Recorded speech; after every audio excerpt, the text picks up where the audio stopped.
Hey guys, good morning. Rath here, Michael Rathburn with your DFS Minute on RotoCurve for Tuesday.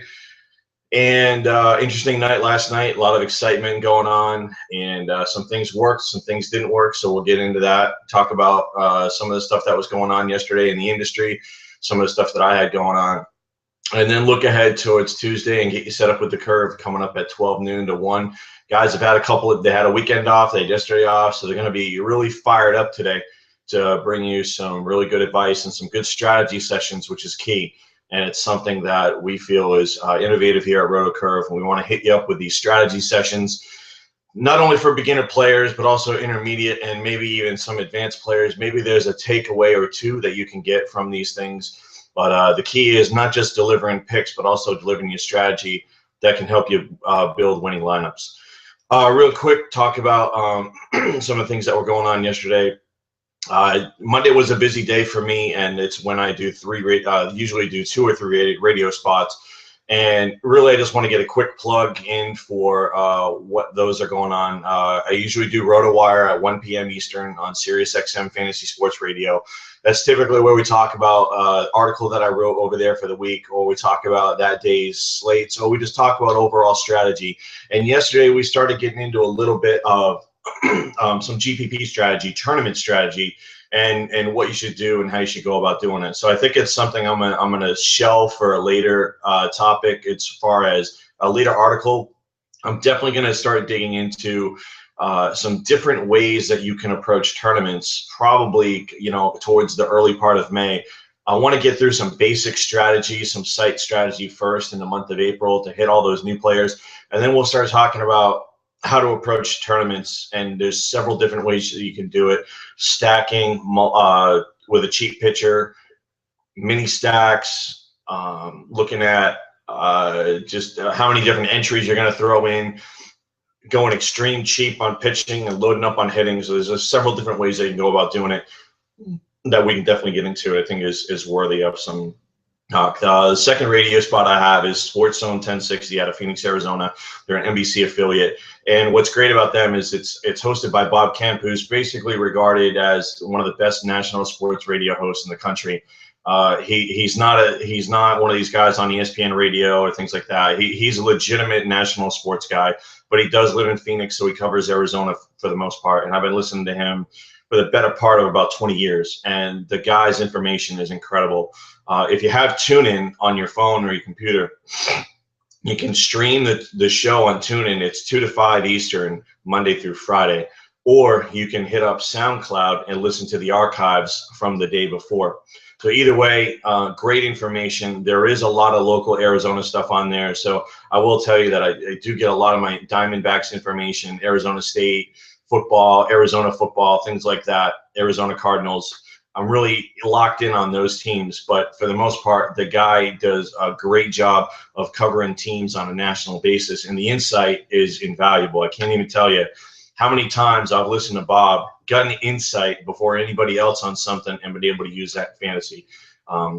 It's just an incredible wealth of knowledge. And he also has a Vegas background too, so you really and he plays fantasy.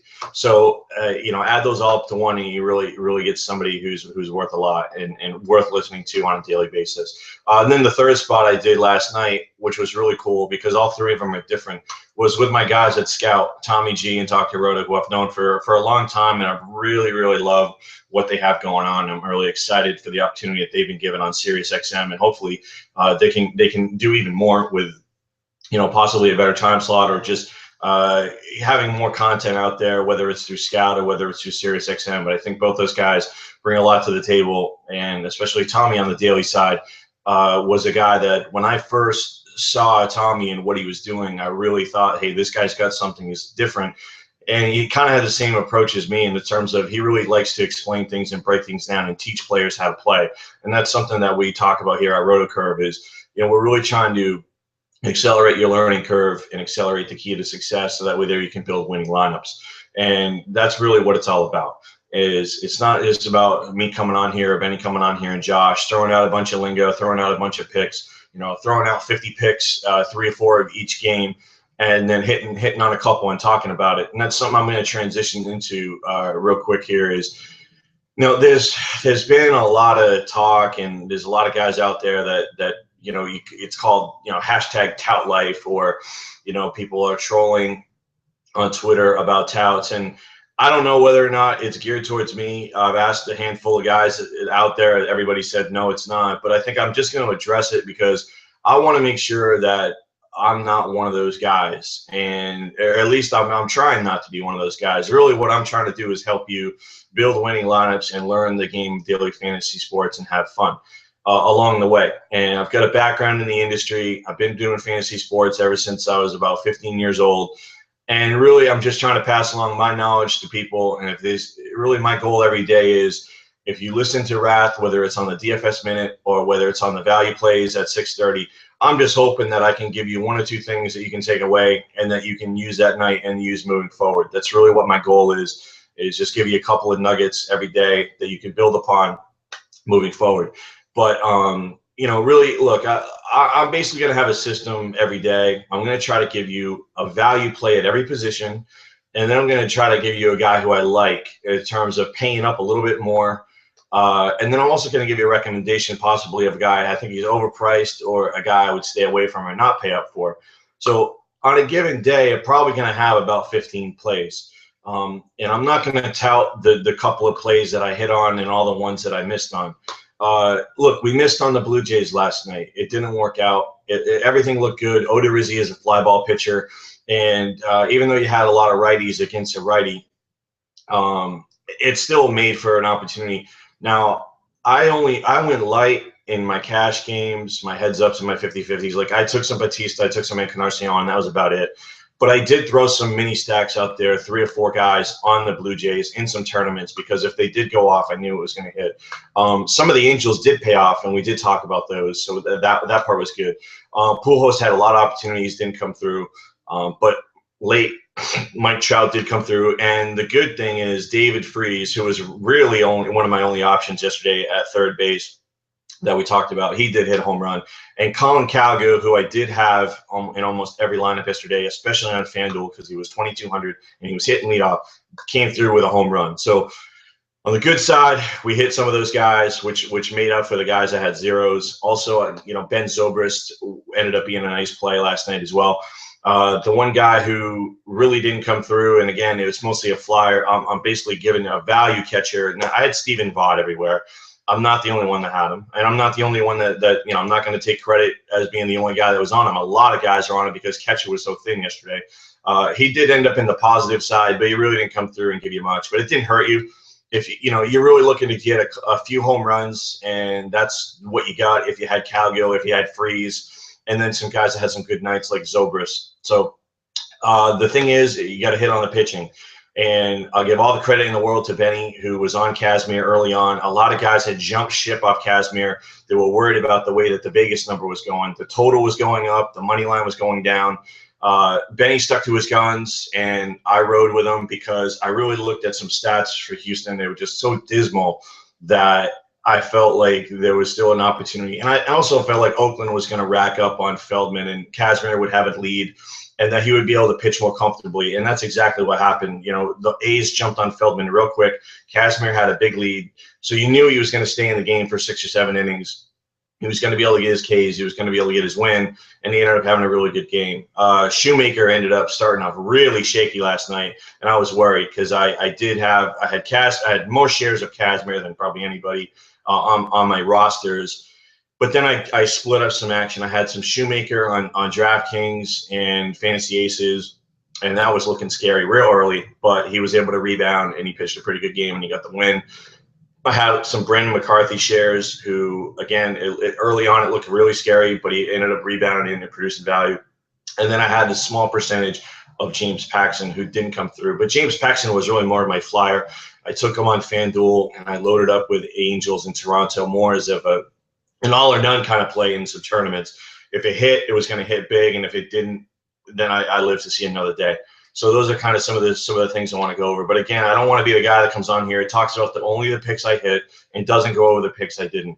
I'm going to be as transparent as I can in the short window that I have in the morning. I don't want to go on a 20-minute diatribe on that kind of stuff. It's all about hitting you, get your morning coffee, get your breakfast sandwich, your protein bar, hit me up, and then hit me up on Twitter. Tell me what you like. Tell me what you didn't like. So far, I'm getting a lot of positive response from guys in the industry and also players who are coming over to the site and listening to the stuff. So as long as we keep getting that positive vibe and that positive feedback, we're going to keep doing it. And if something's not working, we're going to change it. One of the things I forgot to mention about last night, and of course, hindsight's 2020, but for some reason, Alejandro Diaz was only $3,000 on DraftKings, and I had put him in all my DraftKings lineups. I had written him down and then forgotten about talking about it. Really, what's strange is the price fluctuation. There was no real rhyme or reason towards it. To have a guy at $3,000 of that caliber on the DraftKings was kind of incredible. I see today his salary is back up to $3,900, so maybe there was an algorithm glitch and really don't know. But I have noticed that there's been some huge swings in salaries on DraftKings early on this season. So it's something that you really have to pay attention to. On FanDuel, the salaries don't change as much. They stay constant usually for like a 2 or 3 day period. So you can take advantage of some guys that get opportunities, whether it's through injury or splits or things like that, where you get a couple day window. You're able to use Jake Lamb last week at bargain basement prices for about 3 or 4 days before he moved up. And Calgill will probably move up after the game he had last night, but you get a day or two of that guy at that value on FanDuel to where you can take advantage of it. Whereas on DraftKings, it looks like the salaries are moving on a daily basis. Something we talked about last week too, you got to definitely keep in mind is that DraftKings does factor in the park that the hitter is in. So if you're going into cores, those lineups or those batters are going to be juiced up for salary. And some people like it, some people don't. I personally like it because it does kind of even the playing field. It allows it where people don't automatically take all the players in cores. And I think it gives you an option. If you want to pay up, you can. Or if you want to just, eliminate those guys off the board, then that's your option too. But I personally do like the park being priced in. And it's also priced in on the low side as well. At least it has been in the past. I haven't looked at it so far this year. I just do know that the cores guys were bumped up. Real quick, Mookie Betts yesterday. Obviously, you guys see I have a Red Sox hat on, and it was exciting. And whenever, as a baseball fan, whenever you see a young player come up, and Mookie Betts was not a hyped prospect. He was a guy who really started to develop over the last 2 years. But he's got an incredible skill set, and he was blocked at second by Pedroia. They moved him to center field. And a lot of seasoned guys just said there's no way he can live up to the hype. He's being overdrafted. Rookies, young players always have a learning curve, etc. The thing about Betts is, and he may go on to struggle this year, but Betts is in an incredible situation. He's got the skill set that Betts has is one that we don't see that comes along very often. He has a great eye at the plate. He doesn't strike out much. He's got power. He's got speed. And he's a kid that was 150 pounds and came into camp 175, 180. He worked his tail off in the offseason. This guy is hungry. He's hitting leadoff in arguably one of the best 3 lineups in baseball right now. He's going to get pitches to hit. You saw what he did yesterday. He stole second base. He took third when it was open. He robbed Bryce Harper of a home run. He jacked a 3-run bomb off Jordan Zimmerman. And then he also had another RBI. The kid's special, and you can't deny it. And do I have bias as a Red Sox fan? Yeah, I probably do. But you know what? I love it because the kid brings something to the game that we really need. The young players having an immediate impact with a skill set. And the fact that he's out there playing center field, it's just exciting. He's the most exciting player on the Red Sox right now, and that's pretty crazy to see. But Mookie Betts right now is a must-watch guy for me, and I really want to see what he does every day.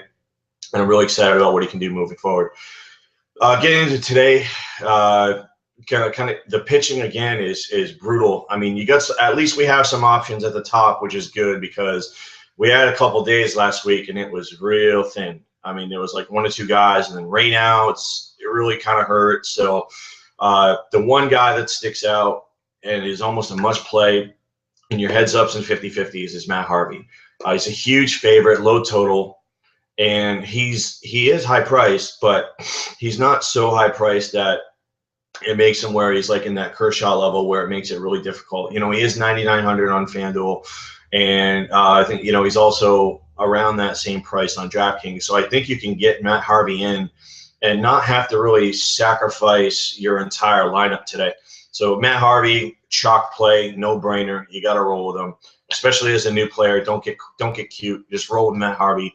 As lineups come out throughout the day, you're going to be able to find enough value to where you can make it work. And there's a trio of other guys. I look at Jake Arrieta, who I liked last week. The rain out, then he had the day game. So I like Jake Arrieta in the spot. Again, huge growth potential from last year. And I think Jake Arrieta is really coming into his own as a formidable pitcher in baseball. Carlos Carrasco had a great opening start, his first start. And he's in a situation here where he's going against Quintana, who I like. But I think that Carrasco has a K ability, and again, he's a good second option. You can use him as your first guy, your second guy, and he's also a guy if you don't want to go with Harvey, especially in a tournament. If you feel too many guys are going to be on Matt Harvey and you want to go the other way, you want to go against the grain. Again, you can go with Carrasco, you can go with Arrieta, and then the one guy I like down low, especially on DraftKings today, and my man Benny is on this guy as well, is Shane Green. We talked about Shane Green last week. Now, Shane Green is now on the road going against Pittsburgh, but Pittsburgh right-handed bats do strike out quite a bit. We did see that they did get to Anibal yesterday, but again, that was going against Garrett Cole. So I like Shane Green in the spot because of the price tag, and you can use him as a second pitcher on DraftKings. Again, he's only 5,800 on DraftKings, and I think he's also a viable option on Fantasy Aces. So I like Shane Green today. As far as some of the other guys that are out there, there is some bad pitching out there. You got Matt Andrews from Tampa in Toronto. We liked the Toronto bats yesterday, but look, that was Jake Odorizzi. So Jake Odorizzi was a decent pitching prospect, and he pitched a great game last night. As far as being able to keep the ball in the ballpark and limit the Jays completely. So look for some Toronto bats today to hopefully get off the schneid. I'm probably going to want to go back to the well a little bit again on some Toronto. Highest total of the day, Angels and Texas at 9. And 9 is high in this day and age unless you're in Coors. But Texas is a hitter's ballpark. You got two questionable pitchers on the mound. You got Drew Ruchinski for the Angels, who doesn't have any experience above Double-A and really wasn't lights out in Double-A to begin with. So he's probably going to be on a short hook, and then they're going to go with the bullpen. Bullpen was used somewhat last night, so we may see some runs late in this game. Nick Martinez is on the other side. Nick Martinez has been one of the worst pitchers in baseball over the last 2 or 3 years. So I would expect that total to kind of live up to what it is, and it wouldn't shock me if we do see that total go to 9.5. I know that's very high for something outside of Coors, but the pitchers are just so dreadful. And we did see the Rangers kind of get off the schneid last night against Shoemaker a little bit and be able to put up some runs. So don't be surprised if we see a line move there, 9.5. Yankees, Orioles, 8.5. CC on the mound, and I think that in this spot you want to look at possibly some right-handed bats for the Orioles. Adam Jones obviously is the guy that sticks out the most, and maybe even Manny Machado. But CC's numbers over the last 2 or 3 years against right-handers is pretty dreadful. I know he did pitch pretty good the first game, but there's some warning signs there, and I would think that he's going to continue to have struggles against right-handed pitching. And we talked about Tampa and Toronto. And then also there's a game with no line right now, which is the Dodgers and Seattle. And that's because the Dodgers were originally going to go with Scott Baker, but Seattle pretty much does have a mostly left-handed lineup, but they did run a right-handed heavy lineup last week against Pomerantz and didn't really do much. So the Dodgers decided to go with David Huff. And David Huff, for you guys, I don't know if you remember or not, but he used to be with Cleveland, and he's not a very good pitcher. Career stats, 25 and 28 with a 5+ ERA. So you might be looking at a situation, Nelson Cruz is a guy that really jumps out early on as a guy that, he hit 2 home runs last night, and he's going against a lefty who's pretty weak. And I would imagine David Huff probably is going to go 5 innings max at best tonight. So then they're going to get into the bullpen. And so look for some right-handed bats, possibly Ruggiano would be an option.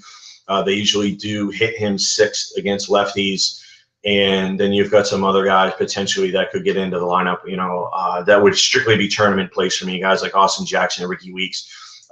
Seattle's been moving those guys up to the top of the order against lefties and then taking some other guys out or moving them down, like Ackley and Smith, to either move down in the lineup or they don't play at all.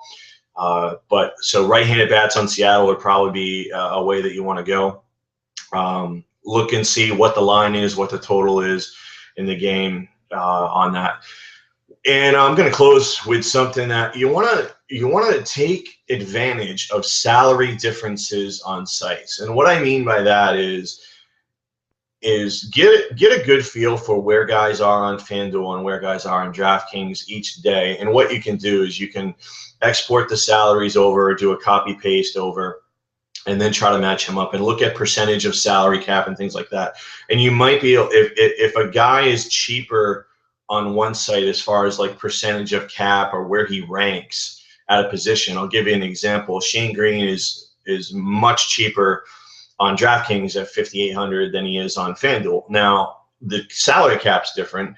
You have a 50K salary cap on DraftKings. You have a 35K on FanDuel. So you have to look at the differences and take that into consideration.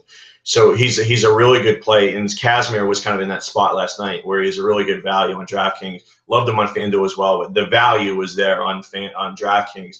So really look for where the value is in comparison to both sites. And even you can even do that with Fantasy Aces as well. Just look for where there's opportunities because every salary algorithm is different.